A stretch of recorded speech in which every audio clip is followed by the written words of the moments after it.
Live?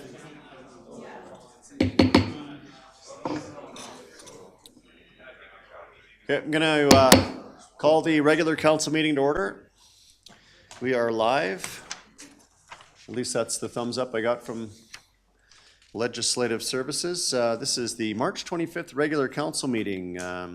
Good evening, everyone. The first item on our agenda is always the agenda. I would look for a motion to adopt the agenda as presented, please. Councillor Reid. I'll also move the adoption of the agenda as presented. All those in favor of that, please indicate. That carries. And also the adoption of our previous minutes. Councillor Flowers. I will move to adopt. There was 3 sets of minutes. Special meeting March 8th, public hearing March 11th, regular meeting March 11th, and I move to adopt them all. Okay, thank you. All those in favor of the minutes? That carries. Thank you. We do not have any delegations this evening. We do have a series of bylaws. Bylaw 13, so 5A in our agenda, Bylaw 13, 2024, Water Utility Bylaw. Mr. Hubble, good evening. Good evening, Mayor Janung, Deputy Mayor, Councillors. Pleasure to see you all again so soon. Tonight, I'm here seeking second and third reading for amendments to Water Utility Bylaw 13, 2024. Tonight's proposed amendments to the Water Utility Bylaw specifically draw upon the foundational pillar of organizational resiliency. As discussed during my Committee of the Whole and first reading presentations, while the October 2023 water wastewater emergency placed significant strain on both our community and operations, it also provided us with an opportunity to apply and evaluate the effectiveness of the emergency response measures within our water utility bylaw. Based on lessons learned during the emergency, Operations is bringing forward modifications to the water utility bylaw, which provide enhanced operational flexibility to adapt to the evolving nature of future crisis situations. From a what is actually changing perspective, for all 3 levels, we are adding clarifying language and guidance for the intended use, but to get even a little more granular, for water restriction level 1, we are modifying the irrigation window from 7 p.m. to 10 a.m., which allows for better daytime reservoir filling. For water restriction level 2, we're restricting hot tub and outdoor pool filling and adding acknowledgement that level 2 could be utilized if requested by provincial authorities having jurisdiction.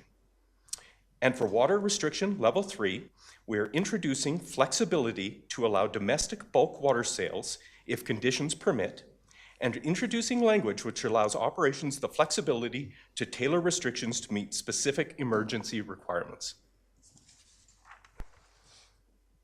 Although admittedly rather minor, we're confident these suggested amendments will allow clearer communication and more adaptable response during future emergencies. Once again, thank you for your time this evening. I welcome any comments that you may have and respectfully request Council consider my recommendation to provide second and third reading for Bylaw 13, 2024. Thank you, Mr. Hubble. Councillor Reid.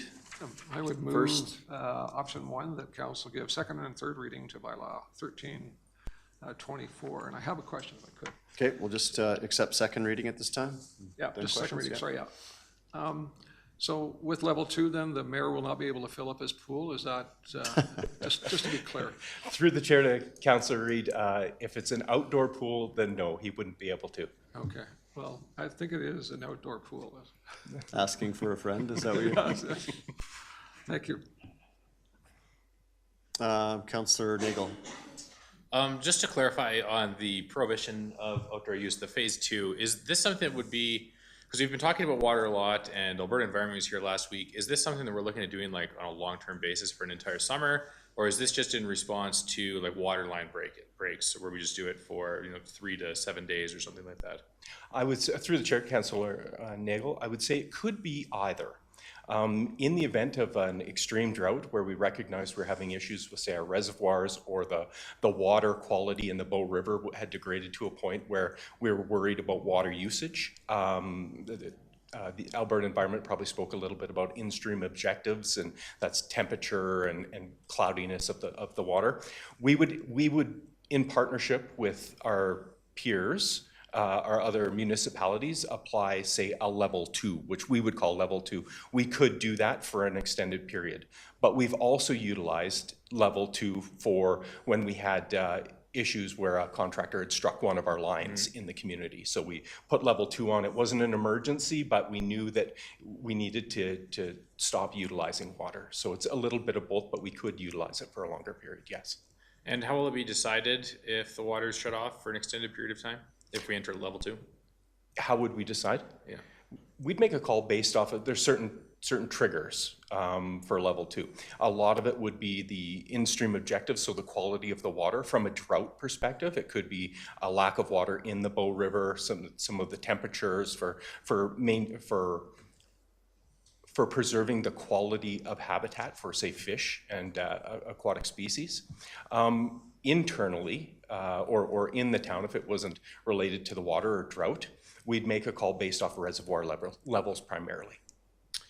And then who would be making that decision? Is that your position or the CAO or the mayor, or how does that work? Interestingly, it's the manager of water who holds that responsibility in the town, as he has the license for the town to essentially make water. So in the current bylaw and the existing and the proposed amended bylaw, it still stays with the manager of water or manager of utilities. Okay, so I have some reservations about moving forward with this, especially since I know that there's been all this talk about tight conditions with water, but as part of those discussions, it was also discussed by Alberta Environment that Cochrane's water use is barely a drop in the river. And I've seen how things have shifted towards there's just like there's always a fire ban in the summer now, and like bonfires are nearly just banned across Canada. I don't want to get to this norm in Cochrane where you're just not allowed to water anything outside. And I'm cautious that this bylaw, fast forwarding several years, could just be a tool where people just, say the words climate emergency and you just turn off the water all summer, even though we're just a drop in the river. Nothing I'm proposing tonight would change the ability for us to do that. If we wanted with the existing bylaw, that the same concern still remains.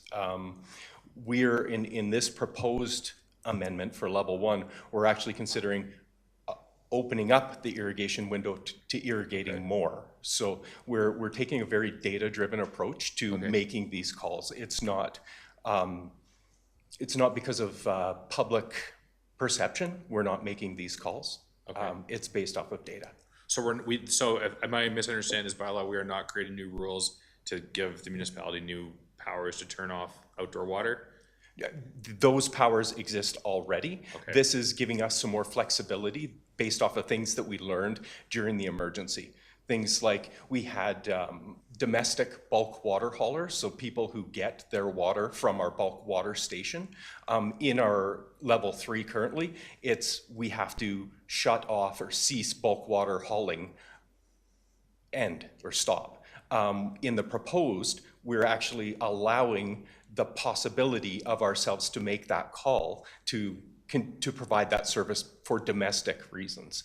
For business reasons, construction, we wouldn't allow that, but we had people that were quite empathetic, like, yes, we would have loved to have provided domestic water to them. So what we're actually proposing here, Councillor Nagel, is actually a little more flexibility from a service perspective. Okay, thanks for the clarification. Councillor Flowers? I really like that you use data to drive these things forward. But my one question was about the bulk water. Can you describe what people use the domestic bulk water sales for? Certainly, through the chair to Councillor Flowers. We have residents of Rocky View that will come and fill up their water haulers in the back of their vehicles, and they'll take it to their private cisterns. They'll fill up their private cisterns for their domestic use, so for washing and for showering. We also have residents outside of our borders that will come, and they'll use it for animals as well, for watering their animals. Then we have the bulk water or the non-domestic bulk water, which you'd see for construction purposes, so for concrete or any of that. So if we shut down the sales, would they get it from somewhere else? Yes, that's what they would have done. We're proposing to give us the flexibility to allow it, should we need to go to level 3 moving forward. Okay, thank you. Councillor McFadden? Yeah, thank you. I just have questions for clarification. And certainly through our fall emergency, it kind of, I mean, we learned a lot of things from that. So a lot of this seems to be aimed pretty exclusively at our residential water conservation. But how are we approaching commercial use water conservation? I mean, I know some of this, like the irrigation's in there, and I know during the emergency reached out, kind of got some voluntary assistance from, the car washes, and then we decided to close the pool. But how is commercial water use and that conservation fitting into this? Okay, through the chair to Councillor McFadden, you're absolutely right. We had great participation during the fall emergency from the non-domestic account holders in the community. The non-domestic, from a percentage perspective, like an FYI, 96% of the accounts in Cochrane are domestic water accounts, so that 4%, it's 4% of our account holders that we're speaking about here. So under level 3, we're introducing some language, and it's rather generic, that we didn't have before, and it was further reductions and measures may be required during our level 3 water use reduction. We didn't even have that level of flexibility inside our current bylaws when it came to approaching our commercial users. We had excellent participation from the business community. It was fantastic. It's not a huge volume of water for us, and we are introducing that language in there so that we could approach them and say, hey, from a legislative perspective, to reduce their water. Sure, yeah, so that's the final lens on there. And then Councillor Flowers had brought it up a little bit. I know there was a lot of confusion around, and you provided some clarity tonight around the domestic bulk water sales, because I know during the fall emergency, there was some confusion about like whether you could just go, buy the big water jugs at Canadian Tire. Was that still allowed? And there was a lot of confusion about what bulk water sales meant. But in this context, we're talking about the town of Cochrane's ability to sell bulk water, nobody else's. That is correct. That's through our bulk water stations. So we have 2 bulk water stations that we run in the summer, 1 in the winter, and we're only speaking about those stations here. Okay. I don't know if that needs to be. I don't think I was the only one who was confused by that, but I guess if we get to that emergency, we need to be a little bit clearer that that's focused on the town, because there was a lot of. But we learned a lot through that. So overall, with those clarifications, I'm quite comfortable with where we're going. I do appreciate, as Councillor Flowers identified, it was data-driven. And, you're looking at, what your policies and your lens is when you're approaching these things. So it certainly has my support, and thank you for your work. Councillor Badeko? Thank you. Only one question. Is there a penalization system that will go along with this? I mean, if all of a sudden there's a level 2 restriction, somebody's filling up their hot tub, their pool, what happens in that case? Is this going to be just driven by community complaints? Is there any sort of fine, anything along that line? Through the chair to Councillor Fedeko, as part of the water bylaw, we don't have a punitive system in here as part of it, and I'm not actually an expert on municipal enforcement and what measures they could or couldn't implement to enforce these measures. Thank you. Yeah, I'm not against obviously kind of bettering the system as we have it, but I think it doesn't probably matter what levels you put out there. If people are going to abuse it, they're going to abuse it in whatever way. So maybe it's something that we can take a look at further down if that's an option. Thank you. Not seeing any other questions. Councillor Reid put second reading on the floor. I'll call the question. All those in favor? That carries. And we also need, Councillor Reid, looks like you're prepared for third reading. Move third reading of Bylaw 1324. All right, all those in favor of giving third reading? And that carries. Thank you, Mr. Hubble. Thank you very much. 5B in the agenda is Bylaw 11, 2024, Textual Land Use Bylaw Amendment to add personal service as a discretionary use, land use in the Business Industrial District. Is Anna Carrico. Yes. Good evening, Mayor and members of Council. This evening, I will be presenting Bylaw 11-2024 for consideration of second and third reading, which is a textual land use bylaw amendment in the Business Industrial District. This application is for a land use bylaw amendment, which is highlighted on the planning policy hierarchy here. Bylaw 11-2024 is proposing to add personal service as a discretionary land use in the Business Industrial District. This would allow businesses such as hairdressers, estheticians, and dry cleaning stores to be located within the IB district. Personal service is an existing land use in Land Use Bylaw 01-2022 and is defined as the following. Personal service means a development used for the provision of personal services to an individual which are related to the care and appearance of the body or the cleaning and repair of personal effects. Typical uses include hairdressers, estheticians and beauty salons, tanning salons, tattoo parlors, seamstress and tailor shops, shoe repair, laundromat, and dry cleaning stores, but does not include healthcare facilities, healthcare offices, and adult entertainment establishments. Personal service is currently included as a permitted use in the commercial transition, neighborhood commercial, historic downtown, and general commercial districts, and is a discretionary use in the highway commercial district. This use was not originally included in the Business Industrial District when the new land use bylaw was drafted, as the district is intended for light industrial uses with some supporting commercial, but is not intended to be a commercial shopping district. The commercial uses in the Business Industrial District are intended to be those that would complement light industrial uses, such as eating and drinking establishments, offices, and financial services. This application is being proposed as there have been multiple requests to locate personal service businesses within existing business industrial areas. After further analysis, administration is supportive of the addition of this use within the IB district as a discretionary use. The use is in line with other commercial uses located in the district, and businesses that fall within this land use could be utilized in tandem with customers or employees of surrounding light industrial and commercial uses. By making it a discretionary use, any proposed personal service business would need to obtain a development permit, with the application being evaluated by the Development Authority prior to approval. All areas of town that currently have business industrial zoning have been highlighted on this map in yellow. If this amendment were to be approved, an application for a personal service could be applied for in any of these areas.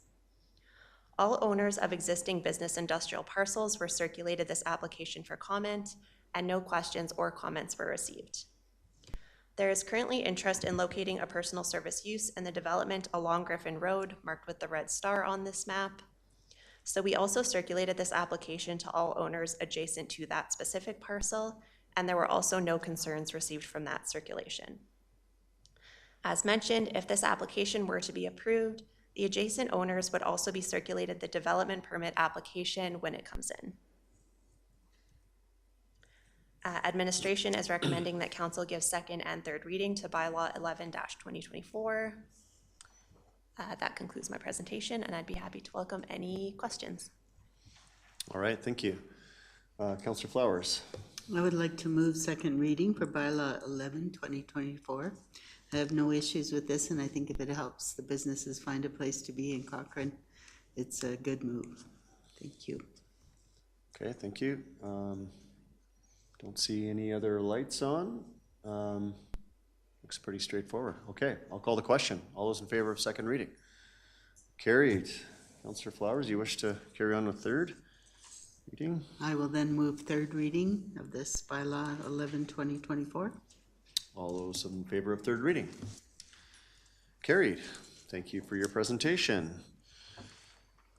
5C. I see you're going to stick with us. Yeah.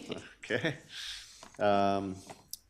5C, Bylaw 03-2024. Take it away. Greystone. All right. Good evening again, Mayor and members of council. This evening, I will be presenting Bylaw 03-2024 for consideration of second and third reading, which is a land use amendment in Greystone Phase 8. This application is for a land use bylaw amendment, which is highlighted on the hierarchy here. Once land use is assigned, these lands will be subject to subdivision, development permit, and building permit applications. This is the location of Greystone Phase 8, which is located in the southwest portion of the community. This bylaw is proposing to assign residential low-density zoning to this 3.2-acre parcel. As shown on this map, this change is entirely in line with the neighborhood plan. The residential low-density district is intended to provide single-family housing along with supporting residential uses. This application was circulated for comments to internal departments and external agencies, and no concerns were received. There were also 2 notice of application signs posted adjacent to the Greystone community. A public hearing for this application was held on March 11th, and there were also no public concerns received through that process. As this application is within the land use bylaw stage of the planning continuum, these lands will continue on to receive subdivision, development permit, and building permit approval if required. Administration is recommending that council give second and third reading to Bylaw 03-2024, and happy to answer any questions. Okay, thank you. Deputy Mayor McFadden, first with the light. I thought I better get my name in the queue here. Yeah, I'd like to move second reading to Bylaw 03-2024. I have no questions as this lines up with the overall plan, so thank you very much. It appears that is a sentiment shared by colleagues. Okay, I will call the question. All those in favor of second reading? Carried. You want to put your name on the minutes for third reading as well? I'll just wrap it all up. Yeah, I'll move third reading of Bylaw 03-2024. All those in favor of that motion? Also carried. Thank you. Hanging out for 5D, I see. Yeah. Greystone Residential High Density District, direct control.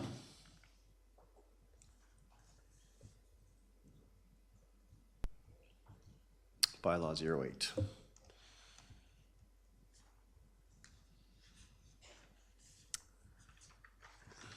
Good evening, Mayor and members of council. This evening I'm here to present 3 files. So we're going to be talking about the Greystone Phase 9 Land Use Amendment, Greystone Phase 9 Direct Control District, and amendments to the Greystone Area C Neighborhood Plan. These are 3 separate files and represented by 3 different reports, but will be presented together this evening as they are all interrelated. The 2 bylaws are being presented for consideration of second and third reading, and the neighborhood plan is being considered for adoption of proposed amendments, and there will be recommendations at the conclusion of this presentation for each of the 3 files. So just to stop you there, sorry to interrupt, but that's 5D, 5E, and 6A on our agenda. That's correct. Yeah, thank you. Just want to clarify for everyone. Yep. So these files are located at the land use bylaw and neighborhood plan stage of the planning policy hierarchy. The applications were proposed in alignment with the supporting policy above them and will continue to inform decisions at the subdivision, development permit, and building permit stages. This is the area of Greystone that all 3 files will be relating to. This is Greystone Phase 9, which is located in the northeast of the community. The first application we will be discussing this evening is Bylaw 04-2024, which is a land use amendment to apply zoning to all of the lands within Phase 9. All of the lands currently have IS zoning, which is our special industrial district. This is the zoning that was in place when the lands operated as a gravel pit, and now that they have been remediated and prepared for development, land use districts are being applied for as planned in the Greystone Neighborhood Plan. The Phase 9 Land Use Amendment is proposing to change approximately 3.27 acres to residential medium density, 8.9 acres to business industrial, 10.79 acres to general industrial, and 4.32 acres to a proposed direct control district for high-density housing, which we will be speaking to shortly. The requested change to a direct control district necessitates the need for the other two files in this presentation, as it is a brand new district that is not in line with the current neighborhood plan. So now I'm just going to quickly go through and highlight all of the land uses being proposed. The purple area to the north are the lands proposed to be general industrial through this land use amendment. The general industrial district is intended for a range of industrial uses that can be located either indoors or outdoors, as long as any nuisance associated with the use does not extend beyond the boundaries of the site. The light purple area includes 4 parcels proposed to be zoned business industrial. This district is intended for lighter industrial uses that do not create nuisance outside of a building, as well as a more extensive range of supporting commercial uses. The light brown parcel to the far west is proposed to be medium density residential. This district is intended to provide multi-unit housing options that could be compatible with either low or high density adjacent districts, and is located next to planned high density housing to the south and future low density housing to the west in the plan area.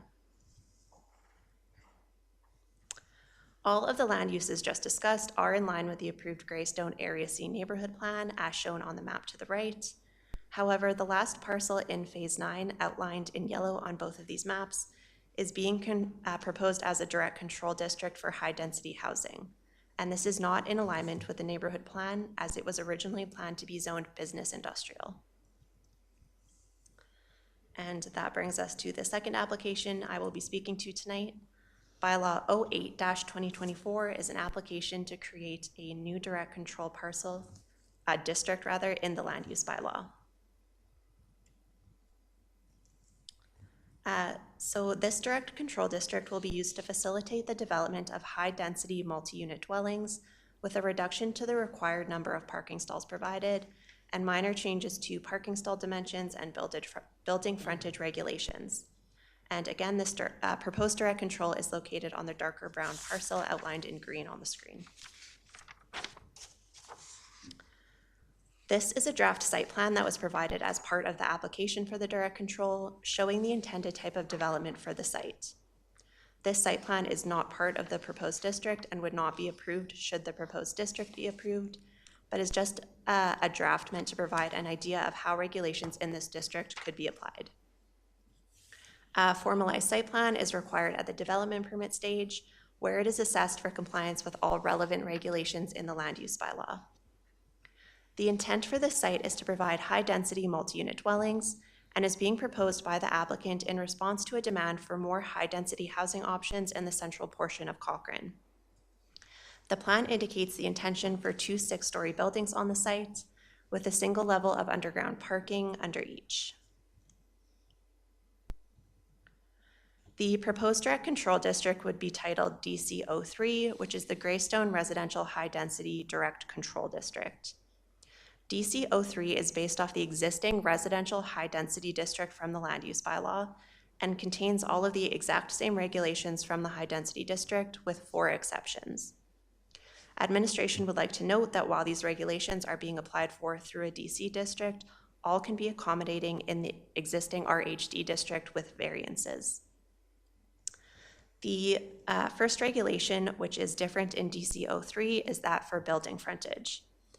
Building frontage is the uninterrupted length of a building facing a public street, and the land use bylaw regulates maximum continuous building frontage to avoid massing of multi-unit buildings and creating a tunneling effect by having long stretches of tall buildings along a public street.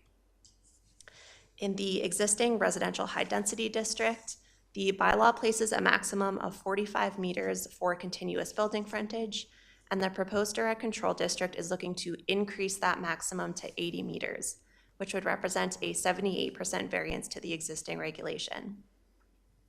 While this is a large variance, administration is not opposed to increasing this maximum, but would be looking for architectural features and building articulation which reduce the impacts of building mass, which would all be evaluated at the development permit stage. The second change is the depth of parking stalls for all underground stalls. DC03 proposes to reduce the depth of indoor parking stalls from 6 meters to 5.5 meters, which is an 8% variance to the original land use bylaw requirement.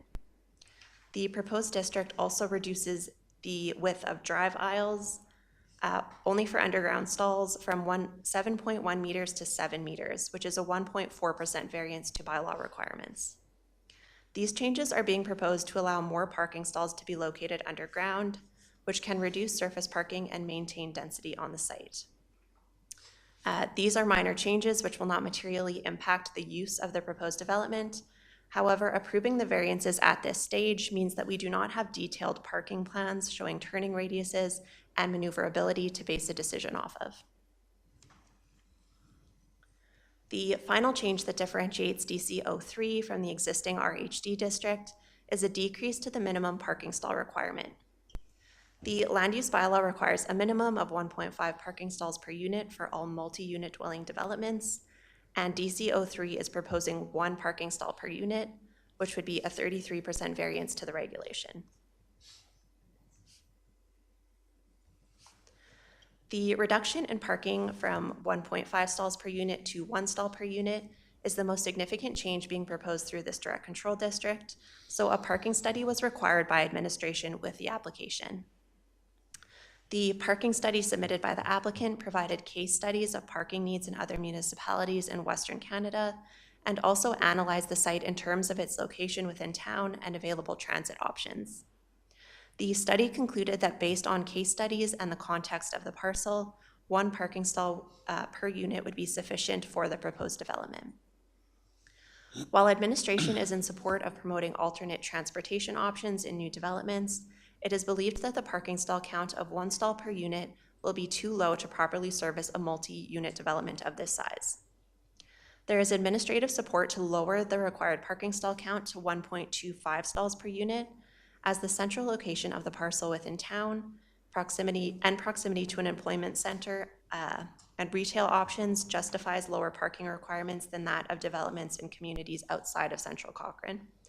However, the transit system currently in place in Cochrane was not considered comparable to the majority of municipalities considered in this study, and it is uncertain when sufficient transit service levels will be in place to support lowering parking requirements. By reducing the parking requirement by 0.5 stalls per unit, there is risk of spillover onto adjacent sites and surrounding areas of the community to compensate for the lack of stalls available on site, as adjacent street parking is also not available for this site.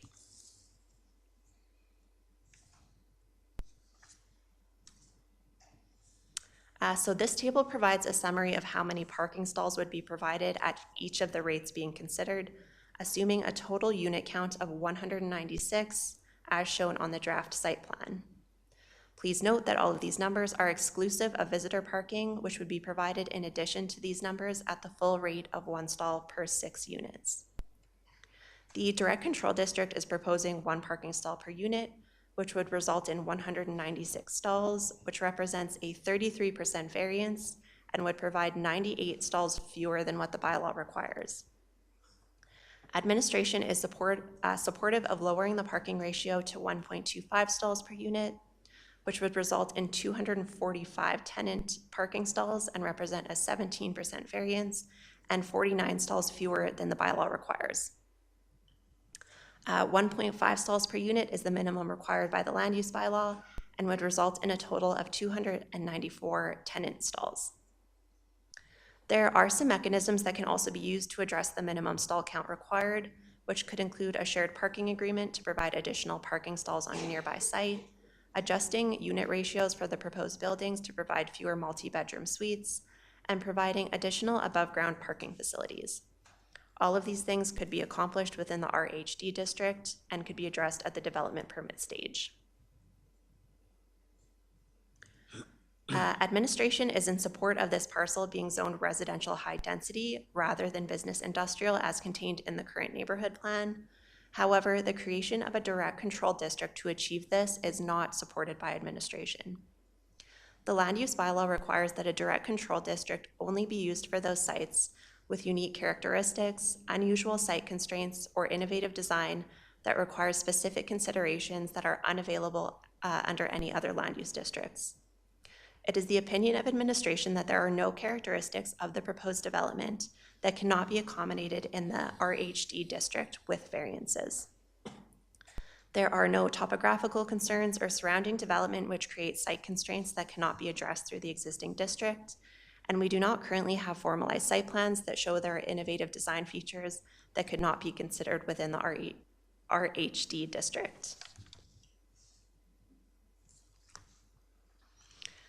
This table compares the implications of creating a direct control district for this parcel rather than approving it under the existing residential high-density district. With approval from council, a DC would provide certainty for the applicant at the land use amendment stage, whereas if the RHD land use were applied, details of the development would be evaluated by planning staff at the development permit stage, when we have a full set of plans to consider. The direct control district would reduce timelines for an applicant through the development permit process, as it would eliminate the need to go to the Cochrane Planning Commission for approval. All parking variances over 10% must be decided by CPC, and because there is a variance of 33% being proposed to the minimum parking stall requirement, this step would not be required if a direct control district were approved by council. The land use bylaw also establishes criteria that council must consider when deciding on an application for a direct control, including if the development is appropriate for the lands or if it can be accommodated in an existing district. Administration is supportive of this parcel changing to residential high density as it responds to the existing affordable housing crisis by allowing more multi-unit dwellings to be located in a central location in town. However, do not recommend the use of a direct control district to achieve this when we have an existing district which effectively meets the needs of the anticipated development, and do not recommend a parking stall count below 1.25 stalls per unit.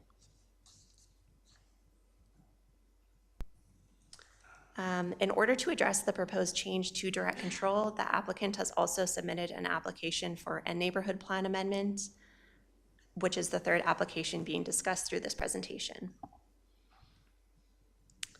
The proposed amendments would change all references for this parcel in the neighborhood plan from business industrial to direct control, and also make changes to the phasing map in the neighborhood plan.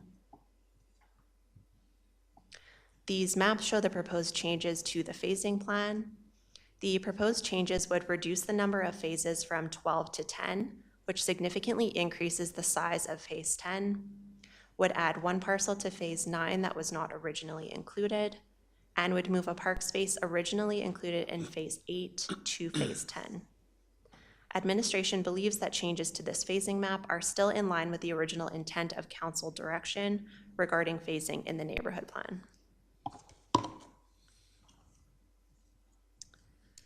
The public engagement conducted for all of these files included circulation to internal departments, external agencies, and adjacent landowners, through which no concerns were received. Notice of application signs were posted at 2 locations describing the changes contained in each file. Public hearings also took place for all 3 files on March 11th, through which no public concerns were received. In summary, if approved, Bylaw 04-2024 would assign land use for Greystone Phase 9. Bylaw 08-2024 would create a direct control district, and the neighborhood plan amendments would address changes in the plan. Administration is in support of all changes except the creation of a direct control, as the subject development can be accommodated under an existing district and includes a parking variance below 1.5 parking stalls per unit.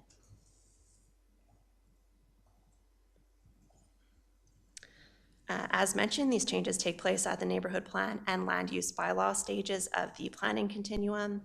If approved, these lands will go on to receive subdivision, development permit, and building permit approvals if required. So I will now provide recommendations for each of the 3 files being presented for second and third reading, beginning with Bylaw 08-2024, which is the creation of a new direct control district. Because administration believes that the regulations proposed in DC 03 can be accomplished in the existing residential high-density district, it is recommended that council receive the second reading of Bylaw 08-2024 for information only, which will result in the existing land use bylaw remaining in place.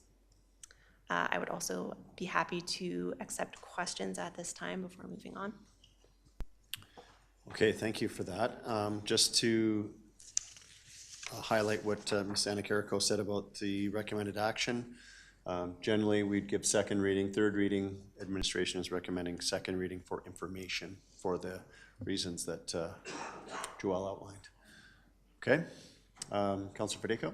I will put second reading on the floor for information. I appreciate the administrative lens on this file. As a person who sat on the Cochrane Planning Commission for a number of years, parking is probably one of the biggest issues that we've always heard about. And I appreciate the idea of having more sets of eyes on this than less. So I would not be in favor of making this a direct control area. I appreciate the time that it took to probably come up with this. It's probably not an easy decision sometimes to go against a developer and what they're wanting to see there, but I appreciate the lens that we took. Okay, motion for second reading as for information. Councillor Flowers? I too would agree with that. I'm good with the changes to the phasing and the high density, but not the direct control, because that's not what we put it in place for. And the parking, I don't want to be part of causing a problem with parking, so I would agree with the motion. Councillor Nagel? So just to clarify, voting in favor of this motion is not voting in favor of second reading, it's just voting in favor of information? Yeah. And so the application will not move forward if we vote in favor of it tonight? Well, second reading for information keeps the existing land use in place. That's at this correct. point. So the Okay. DC wouldn't be implemented. Okay, so vote yes is to vote for let's keep talking about it, but we're not approving the development change. Yes. Okay. Okay, well, now that I've got that clarified, I have some comments to share. Happy to be here chatting about this this evening. I appreciate administration's approach of recommending this for information so we can have a good conversation here. I think we have a very exciting opportunity in this site. It's a very iconic site. It's right in the middle of downtown Cochrane, service of the river. It's by the rec center. And as the applicant expressed when we heard from them last, there has been quite a bit of demand in Greystone. I think they said that they expected Greystone to take about 10 years to build out, and they're seeing it build out in 4 years. And with that kind of demand, I think that means there's some flexibility in what you can build and what they would be able to build and sell, because obviously there's a ton of demand. And because we're having this conversation, it also means the developer is open to changes. Moving forward with the current plan, I'm definitely not in favor of it. I would rather keep the IB commercial in place as opposed to moving forward with just 6 apartment buildings that don't sound very architecturally inspired. I did ask a question the last time we saw them if there was anything particularly unique about the build form in this proposal, and you could go back and look at the record. I think they said that no, there is not. This is pretty much just a standard apartment, and there'd be a great big parking lot looking out at the river and the rec center. I think the 33% reduction in parking stalls is a very poor idea. I think CPC would never go along with that, and that is probably the strategic reason why they don't want to go to CPC. And not only is there 33% less stalls, we're talking about smaller stalls, as was outlined. So it could cause some major congestion issues. And then another thing that I'd like to bring up is that I feel, and this comment may not be necessary, but I think I've heard a bit of a sentiment, perhaps from some of my colleagues, maybe not, that they've already spent money planning this, so it'd be a shame to say no because they've spent money planning it. But we should not be held accountable for any time an applicant has spent money planning something that was not previously approved. If something has not been approved and they go and spend $10,000 or $500,000 planning something that wasn't approved, they do so at their own risk, and so that should not be factored into the consideration by my beliefs. And so what would I like to see here? As I said, I'd be happy to just leave it the way it is, but I'm also open to doing something grander, as I've said. I think our council has expressed generally unanimously that we'd like to see something like University District built somewhere in Cochrane, and we've also said that we want to hold developers to a higher standard. I think this is a great opportunity to do that. I would be open to any suggestion from the applicant that would be something more impressive. But in my own estimation, I think something like commercial on the bottom and residential up top could be something that we haven't seen a lot of in Cochrane, but it could really take us to the next level. So thank you for hearing me out. That's all I have to say. I really hope we plan something better or don't approve anything at all. Any changes at all. Thank you. Thank you, Councillor Nagel. Anyone else on the second reading for information? No? Okay, I'll call the question. All those in favor? That carries. And now we'll move to 04-2024. Ms. Anna Carrico, you have a recommendation for that one too? Yes, so the Bylaw 04-2024 is the Phase 9 Land Use Amendment, and administration is recommending that council amend Bylaw 04-2024 to replace the direct control zoning with residential high-density zoning and give second and third reading to the amended Bylaw 04-2024. Okay, so this is asking for second and third reading, replacing, well, you can read it on there, to high density. That's correct. Councillor Flowers. Just a question, so would that mean that we couldn't have commercial and housing on top? Through the chair, the residential high-density district still allows for the development of a multi-use building. That is a designated, I believe, a discretionary use in the district. So that can definitely still be applied for in that district. Okay, I'll make that motion then, that council, do you want me to read it all? Council give second reading. Yes, second reading to that Bylaw 04. Okay, Councillor Flowers is putting second reading on the floor. Councillor Nagel? Instead of moving forward with this, is there any opportunity to just put a pause on second reading and ask the developers to try and propose something else? I might refer to Mark. Through the chair, Councillor Nagel, there's always opportunity to have further engagement, I think, with the applicant, but at this time, we, administration, have looked at the range of land uses, and again, we are supportive of the residential high-density land use on this property. We believe it provides an opportunity to get one step closer to the ultimate development that council is looking for, while also addressing the housing affordability crisis that we have ongoing as well, by providing a range of alternatives of housing for the community as well. So if I could respond, I think, I'm obviously not going to repeat everything I just said in the last item, or the last motion, but I think just moving forward with high-density residential is missing a big opportunity. The developers are here to talk, like they want to make changes to their plans. There's extreme demand for Greystone. I think this is our opportunity to hold developers to a higher standard, as we have always said, and I hope council does not support this. Deputy Mayor? Yeah, so we've got another lens on this. Like, I do support this because I think the highest need we have in Cochrane right now is for that affordable housing, that different housing mix into that. I know there's lots of people from, you know, university students or people straight up for their first job or people downsizing, just wanting one units, that we desperately need this form of housing. I certainly expect that we need to hold each development, we need to raise the bar. And I think overall Greystone is helping us hit that bar. And I certainly support the idea that, you know, if we need commercial, we need to support it. But in all of the planning studies I've ever done, commercial follows rooftops. And so in order to make sure that this commercial is successful in this area, the more rooftops we can have to support that within the walking distance, the more successful those will be. So while I support the theory of what you're saying, I really do feel that Greystone has taken us that next step up overall. And that if you look at what happens within a 5-minute walking distance of this building, it's pretty amazing, because you're going to be able to get all of your kind of retail shopping. There's going to be professional shopping. I know they're looking at the hotel.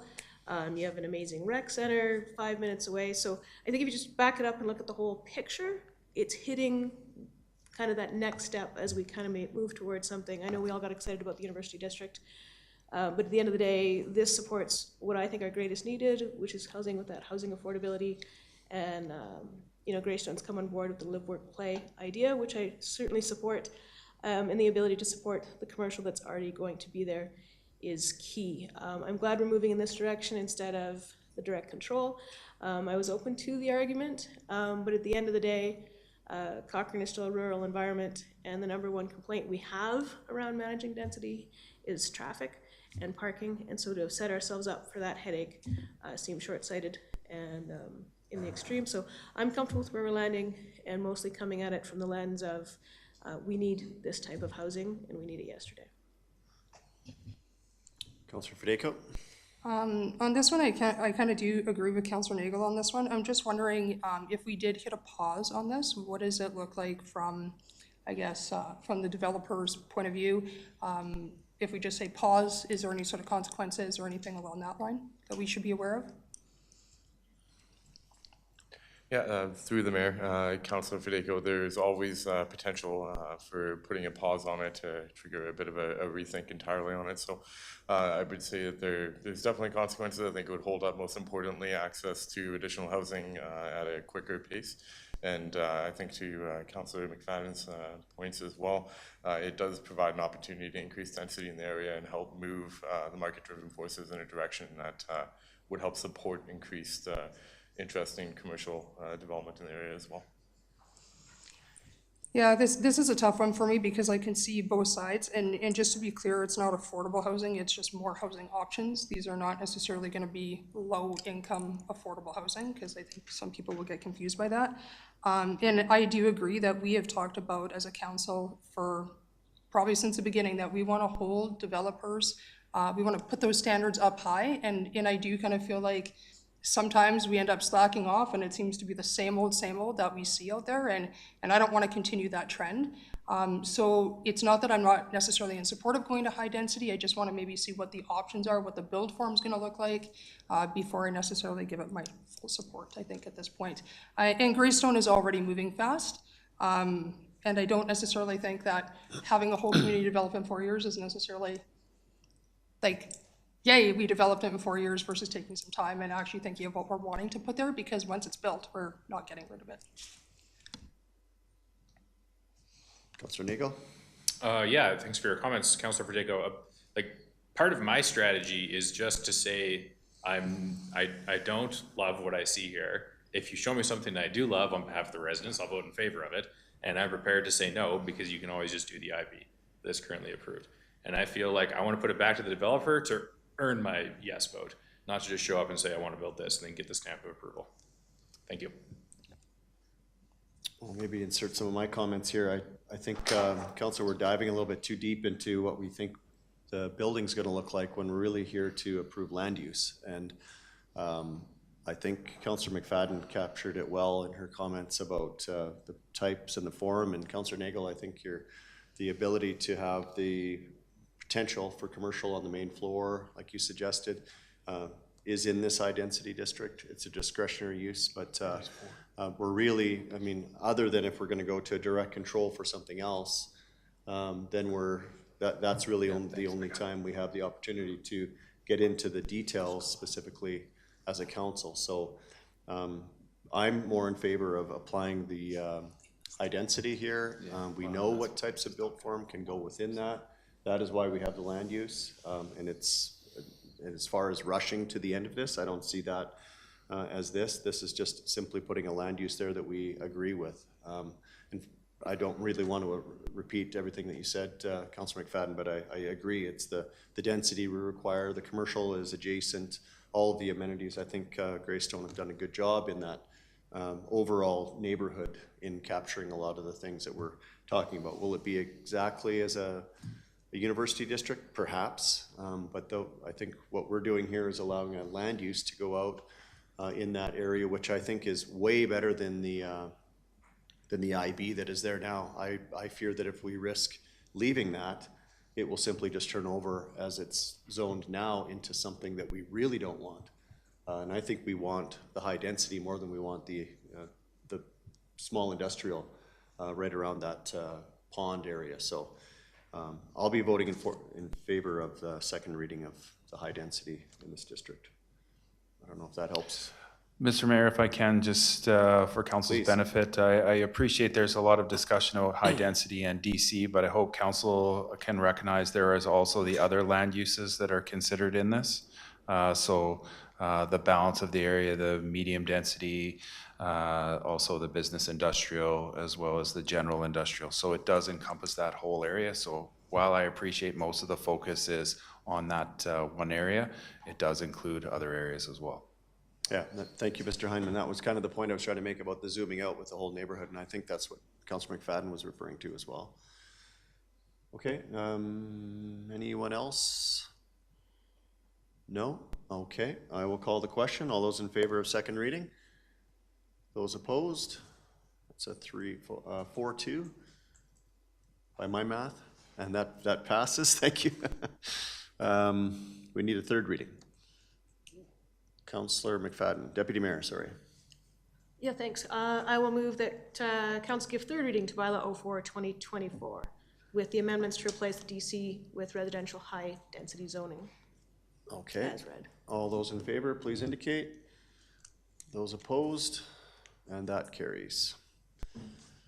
Thank you. So that's 5E, 6A, please. The neighborhood plan. All right, so in line with those changes, administration is recommending that council amend the proposed Greystone Area C neighborhood plan to replace all references to the direct control district with the residential high density district and adopt the amended plan. So if a motion to, in this regard, changes the neighborhood plan to what we just voted on in the previous item. Through the chair, that's correct. Council?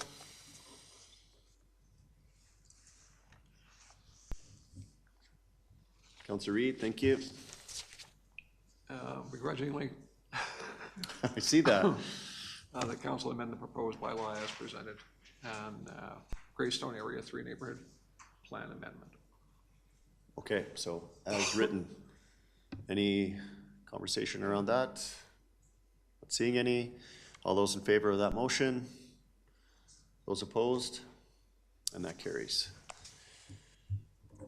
Thank you. Planning team. Thank you. So that moves us to 6B in business, to the Cochrane Historical and Archival Preservation Society statute approval.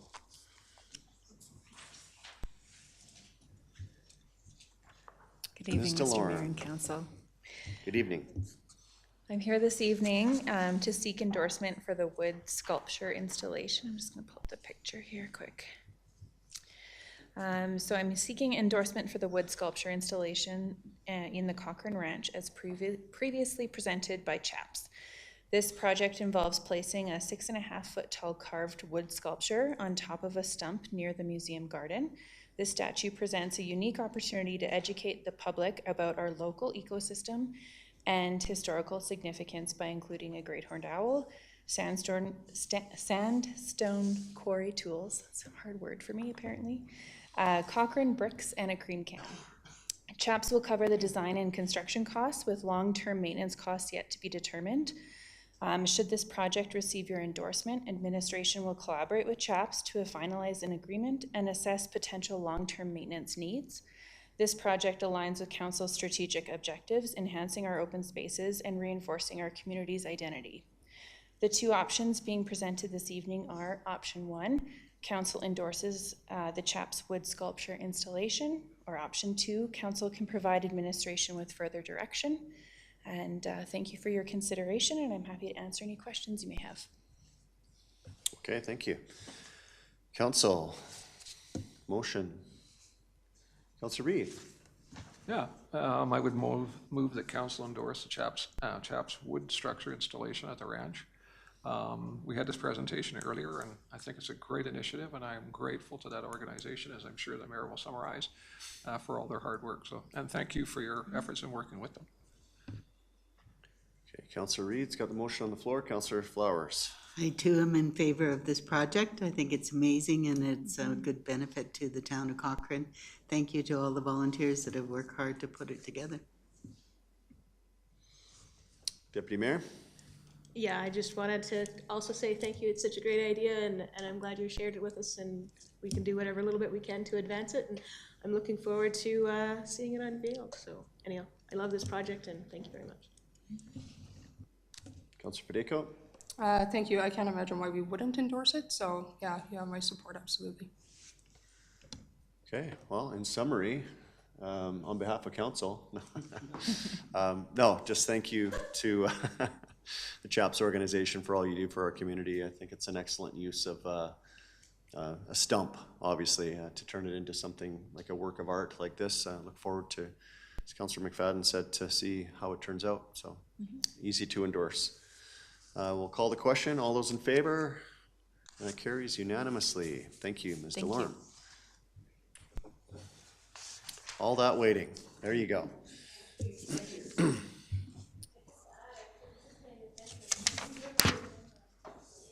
Okay, moving through our agenda, we have no finance, we have no notice of motion. We do have a mayor's report.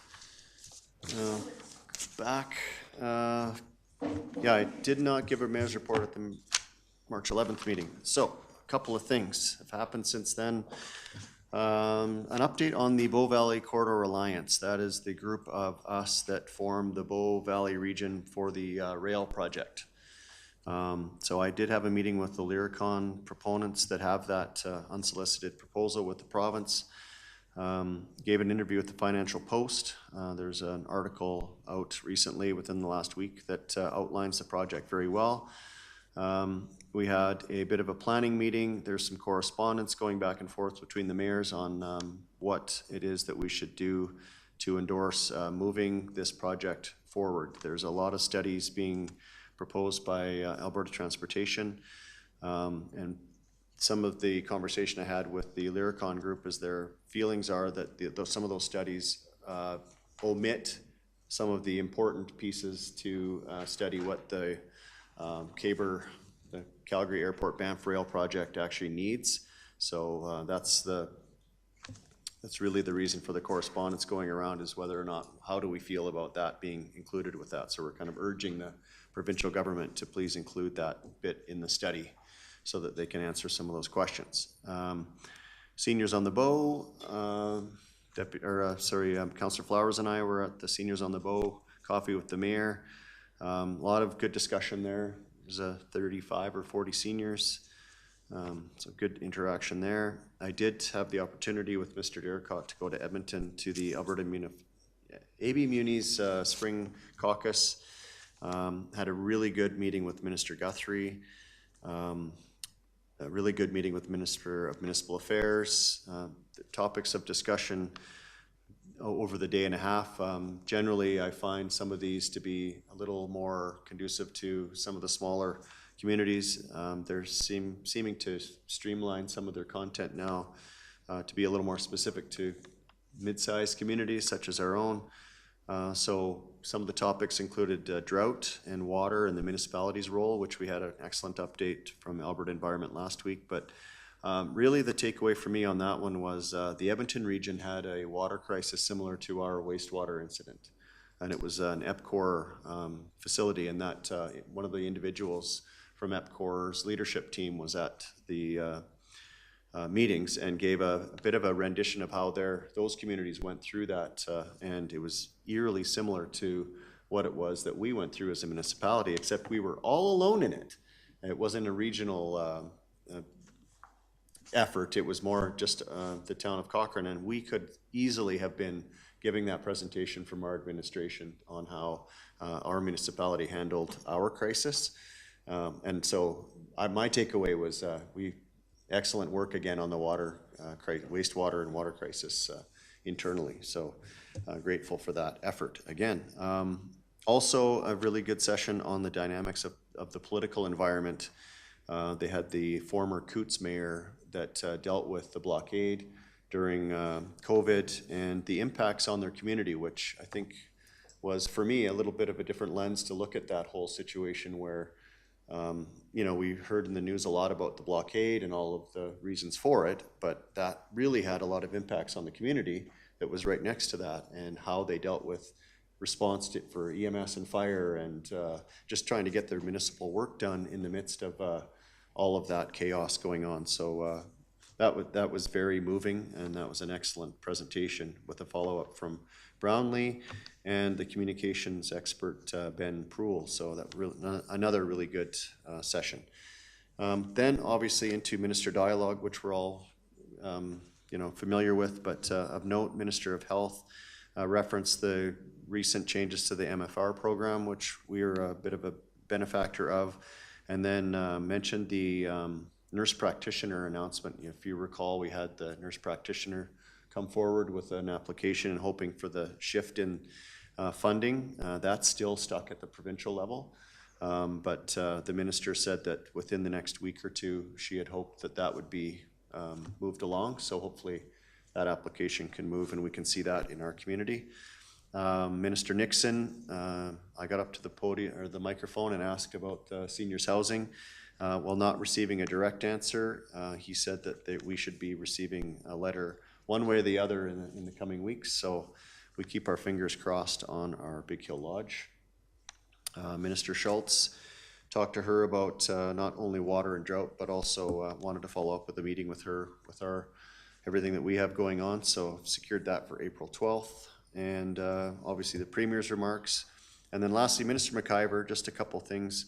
The $60 million that was announced for fast-growing communities over the next 3 years, he was specific, and I did talk to him afterwards about he is seeking the municipalities' feedback on what the criteria will look like to set those grants forward. So I think it's going to behoove us to get to action that and get in front of him and say, like, this really needs to be communities like Cochrane. And he was quick to say, hopefully you guys don't all apply for $20 million each, because that's not what we're going to be doing. It's they want to see impactful projects that will improve the economic development of the overall province as a bit of a criteria.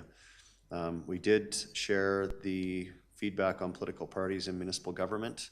It's an over-resounding no from the AB Munis group. And then LGFF funding, a reference to a 14% increase in our funding for next year over this year. So that was a bit of a nutshell of Edmonton's trip, which I thought was very valuable. Then attended the Wazen Each and Abiti House of Oneness pipe ceremony with Councillor Flowers. Are you going to touch on that one? Okay, I'll leave it for you. Strategic planning last week. I thought it was an excellent 3 days, open, honest discussions.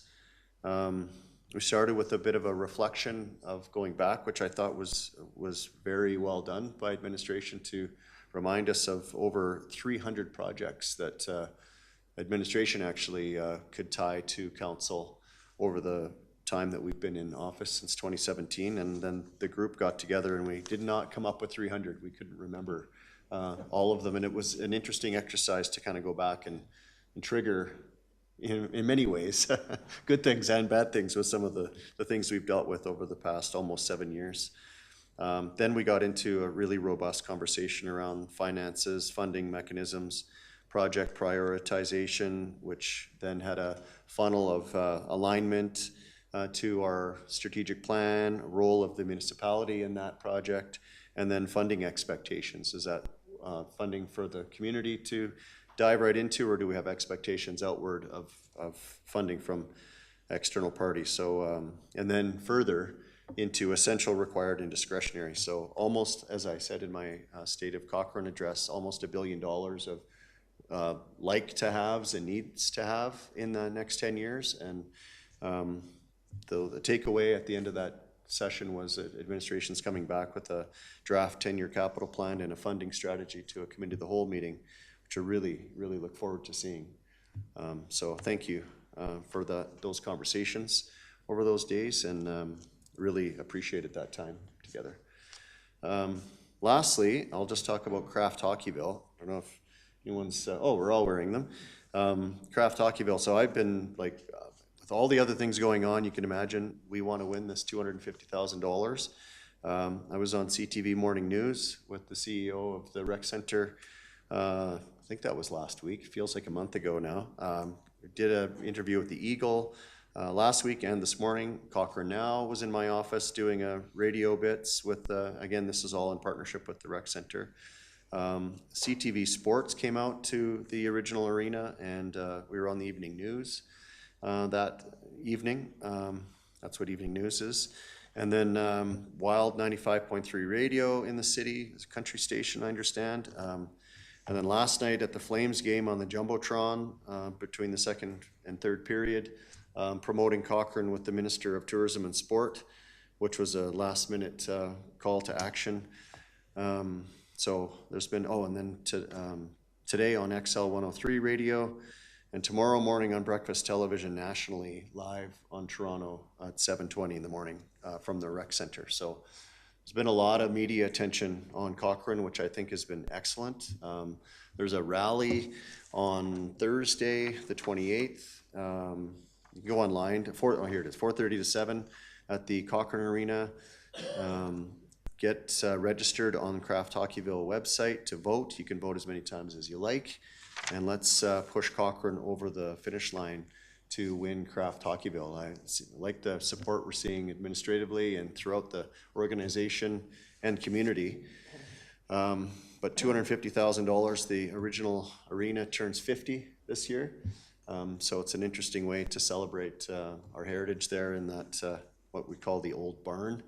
And I just think that what a great thing to rally our community around. So I hope to see all of council at the rally, and then there's a announcement party on the 30th where they're going to go live on Hockey Night in Canada. I don't know, I think it's 5-ish, 5:20, second period intermission.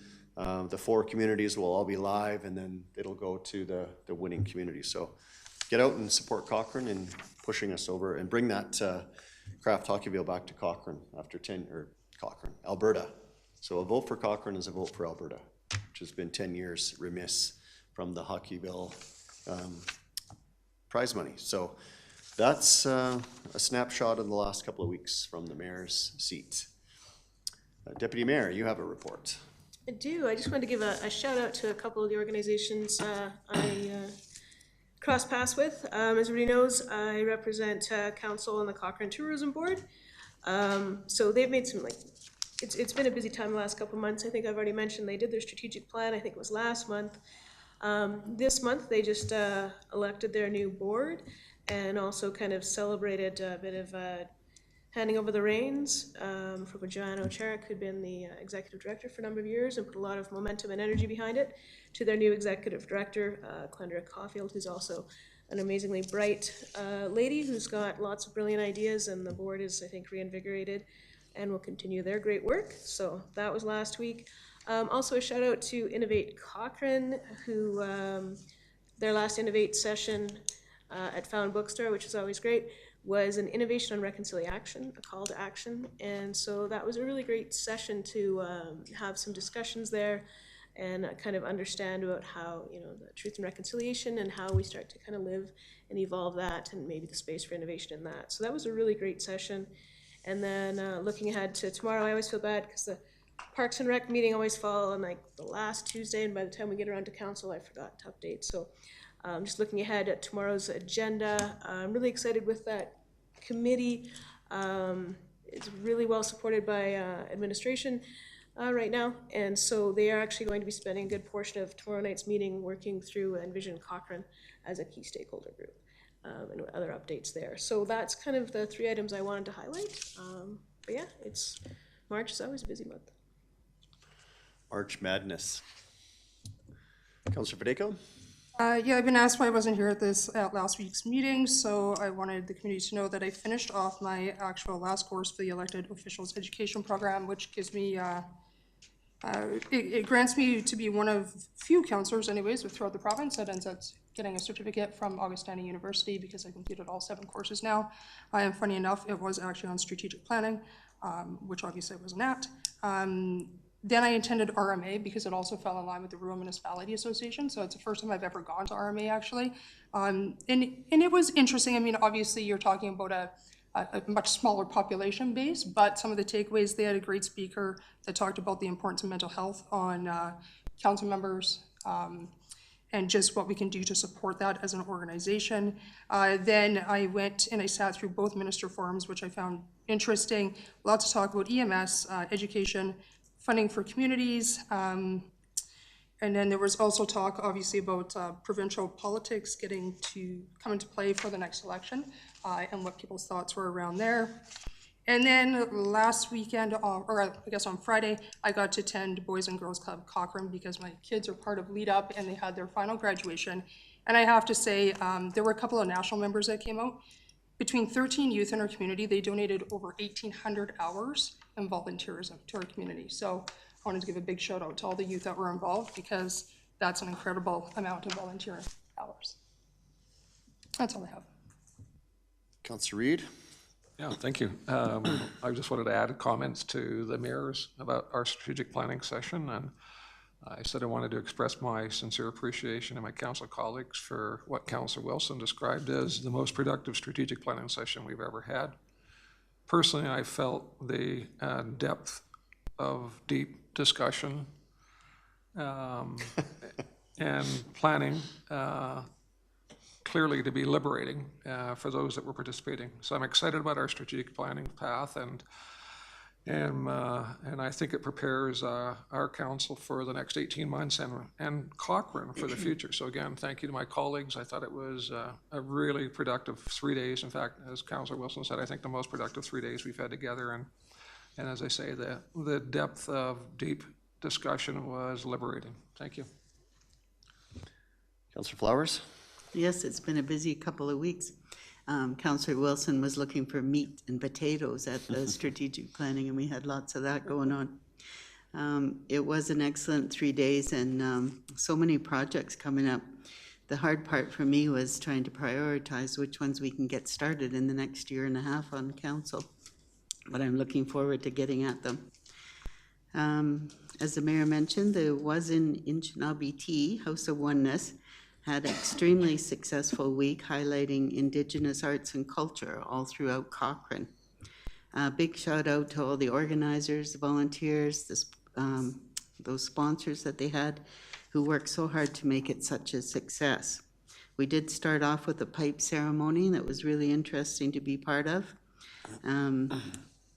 We both attended that. It was a full house there. And then I went to the Seven Sisters Play up at the high school. There was an Indigenous market on Saturday at the event center, and lots of music by Indigenous and non-Indigenous musicians. And there was a dinner and dance. There was movies and community displays of art throughout the community and much more. So hopefully that keeps going every year. Page 2. And yes, I did go with the mayor to Seniors on the Bow, and it's always interesting discussion there. I learn a lot from what the mayor's telling the seniors and the questions that they're asking and the things that they are looking for that they think are important to the community. I attended a workshop for the project of the Age-Friendly Cochrane Group. They were gathering feedback for their plans for the future, and that was an interesting session. I went to the newcomers event held at the library. Lots of great information for new residents to Cochrane. They always do a great job. And vote, vote, vote for Cochrane in the upcoming competition. I'm going to be out in BC, but you can vote anywhere in Canada, so let's get the voting going. Thank you. Deputy Mayor, another addition? Another addition, this is a bit of a personal one. As anybody knows, I've been doing this job for like 16 and a half years, and so my daughter has been like supporting my council journey since she was like a year and a half. And has been an important part of, why I do the job, and just because so much of the time that I give to this role, which I love to do, has come at the sacrifice of family time. I just wanted to embarrass her by announcing that it's her 18th birthday tomorrow. Mm-hmm. And I asked if, I'm supposed to be chairing the Parks and Rec Committee meeting, and I said, yeah, I could, hand that one off and take you out to dinner. And she's like, no, you go do your meeting, Mom. So in appreciation of my daughter and to embarrass her, I just wanted to recognize her today. So anyway, thank you very much, Allie.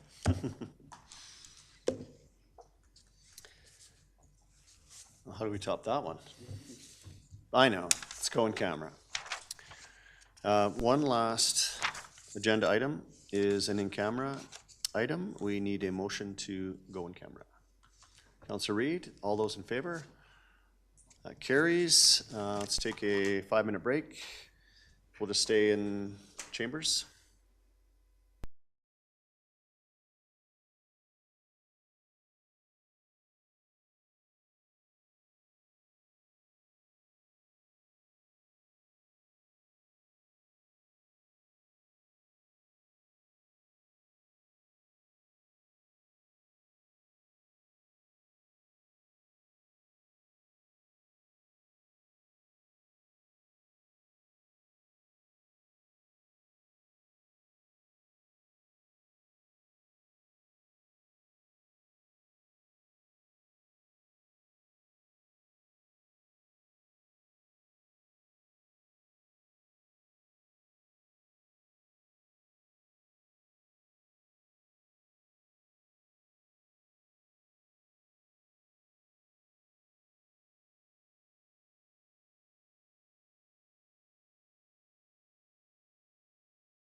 Okay, we're back in session. We have a motion arising from our in-camera item. Councillor Nagel, There we go. You're good. I move that administration proceeds with option 1 as discussed in camera. okay, all those in favor of that motion? That carries unanimously. Thank you, council. That concludes our meeting tonight. This meeting is terminated.